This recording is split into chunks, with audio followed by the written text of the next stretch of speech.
你知道原始人如何在沙漠中生存吗？他们会在附近挑选合适的石块，经过不断敲击打磨过后，得到一块锋利的石心，进行加工后就能得到一把短矛，能够轻松将杰瑞解决，放到火上烤一烤就能吃。这里就是阿拉伯沙漠，比尔和卡特要挑战像原始人一样穿越沙漠，寻找到水源充足的地方定居，到处都是风沙，加上气温高达30多度，可把他们的脚烫得不行。费了不少功夫才走到山丘上，远方有绿色的植被，这是个好消息。两人赶紧加快脚步过去看看，这边植被并不多，随便找了个地方休息。带来的水就剩这么多，在沙漠里根本不够喝。比尔突然看到有什么东西在动，立刻拿起武器冲出去，还是卡特反应快，直接扑了过去。这蜥蜴比想象中还要小，他们也不嫌弃，将里面简单处理过后，就可以将肉绑在毛上，这样赶路时就能顺便将肉风干。要是能够多抓到几只就更好了。一边赶路一边注意脚下，这边有不少洞，底下很有可能有蝎子避暑。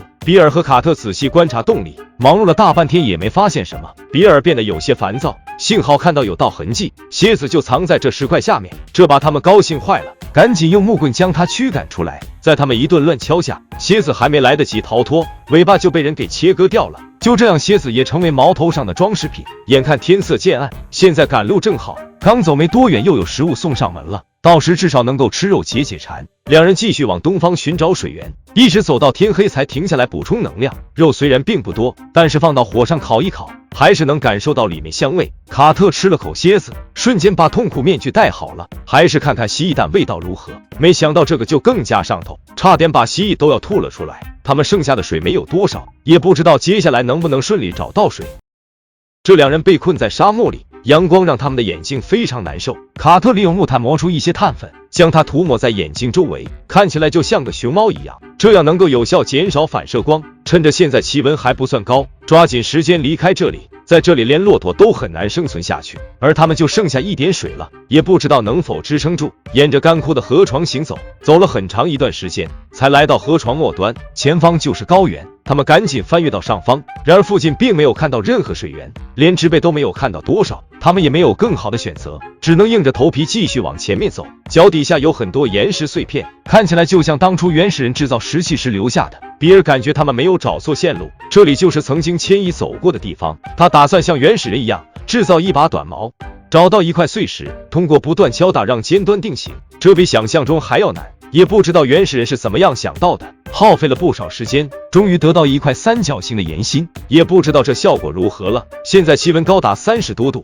两人的衣服干了又透，水源没有找到。卡特倒是发现石块下有东西，凑近一看，原来是杰瑞在避暑，这可把他们馋哭了。拿起手中的短矛瞄准杰瑞，两人一起捅了过去。杰瑞吓得不行，疯狂往外面跑，两人冲上去一顿乱戳，杰瑞也只能交代在这里了。比尔对短矛非常满意，找了个地方将杰瑞烤熟，肉实在太少了，比尔直接捏碎，这样看起来会多点，但是味道并不咋地，感觉吃了个寂寞。剩下的水只有这么多了，他们收拾好东西后，继续赶路离开这里。越往深处走，感觉空气中的水分多了起来，还听到有水流的声音，赶紧加快速度走过去。眼前这场景可把他们看懵了，没想到会出现一大片浓雾，这意味着下方肯定会有水源，也不知道接下来要怎样下去呢。这两个人为了能够找到水源，只能往山下走，周围被雾给包围，费了不少功夫找到下去的路。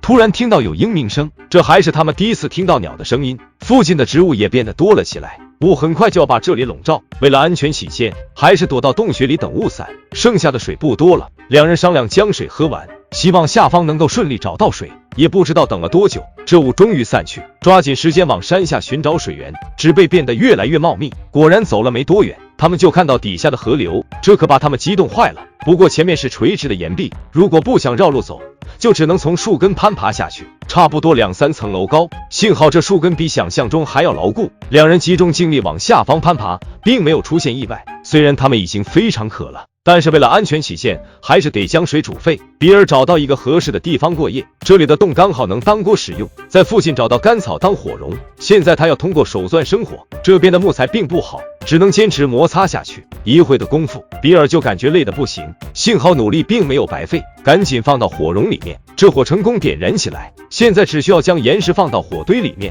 河边装好的水倒入里面。这颜色看起来并不咋地，比尔也不在意，往里面放入滚烫的岩石，只需要等上几分钟就能喝到安全的水了。而卡特打算制造一把武器捕鱼，路上发现豪猪的钢矛，正好用来刺鱼，还把刺坏的刺放到钢矛里，只要戳中鱼，就不用担心会挣脱逃离。水里虽然有不少的鱼，但是它们实在太灵活了，尝试了好几次都没有抓到。卡特打算将鱼驱赶到一个地方围住，用岩石搭建出一个区域。现在只要打开一个缺口，让鱼全部进入到里面，卡特立刻开始狩猎。这次要顺利很多，随便一戳就有一条。卡特带了不少鱼回去，放到火上烤一烤。比尔早就饿得不行，直接用手撕开鱼肉，放到嘴里慢慢品尝。经过一晚的休息，两人现在的精神状态不错，沿着河流行走过去，也不知道在这里走了多久，终于看到了大海。比尔和卡特成功完成挑战，不知道他们下次会到哪里呢？让我们拭目以待吧。